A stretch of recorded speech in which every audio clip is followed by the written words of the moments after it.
America అనే దేశం July 4, 1776లో independence declare చేసిందండి. ఇప్పుడు 2026కి అమెరికా మొత్తం చరిత్ర కేవలం 250 సంవత్సరాలు. ద హిస్టరీ ఆఫ్ అమెరికా ఏంటంటే కేవలం 20 సంవత్సరాలు తప్ప ఈ 250 సంవత్సరాల్లో కూడా ప్రతి సంవత్సరం ఎవరో ఒకరితో అమెరికా వార్లో ఉందండి. ఇది కాకుండా అమెరికా చాలా శాంక్షన్స్ విధిస్తుందండి. అంటే ఇరాక్లో 1990లో శాంక్షన్స్ విధించారండి.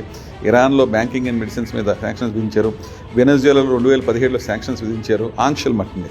ల్యాండ్సెట్ అనే సైంటిఫిక్ జర్నల్ గ్లోబల్ శాంక్షన్స్ డేటాబేస్లోంచి డేటా తీసి వాళ్ళు కనుక్కుంది ఏంటంటే అమెరికన్ శాంక్షన్స్ వల్ల, ఈ ఆంక్షలు విధిస్తూ వల్ల ఈ centre for economic policy and research వీళ్ళ ల్యాండ్సెట్కి ఒక స్టడీ చేయమని ఒక టాస్క్ అప్పచెప్పారండి. వీళ్ళు 1971 నుంచి 2021 వరకు ఒక 50 సంవత్సరాల్లో అమెరికన్ శాంక్షన్స్ వల్ల ఎంతమంది ఇబ్బంది పడ్డారనేది చూశారండి. ఈ 50 సంవత్సరాల్లో 1971 నుంచి 2021 వరకు 29 మిలియన్ పీపుల్ చచ్చిపోయారండి. 29 మిలియన్ అంటే 2,90,00,000 మంది ఈ శాంక్షన్స్ వల్ల చచ్చిపోయారండి. ఏ రకాలుగా చచ్చిపోయారని పాయింట్స్ వైజ్ చేశారు. ఒకటి షార్టేజ్ ఆఫ్ మెడిసిన్స్ అండి, మెడిసిన్స్ అందక. 2 ఫుడ్ సెక్యూరిటీ, ఫుడ్ లేక, ఇన్సెక్యూరిటీ వల్ల, మాల్ న్యూట్రిషన్ వల్ల చచ్చిపోయారు. తర్వాత ఎకనామిక్ రిసెషన్, పవర్టీ వల్ల చచ్చిపోయారు. తర్వాత health care systems, latest equipment లేక, ఫండింగ్ లేక, ఈ 4 రకాల కారణాల వల్ల 2,90,00,000 మంది ఈ 50 సంవత్సరాల్లో అనేక దేశాలు, వెనెజువేలా గానీ, ఇరాన్ గానీ, ఇరాక్ గానీ, ఇటువంటి దేశాల్లో చచ్చిపోయిన వాళ్ళండి. ఇందులో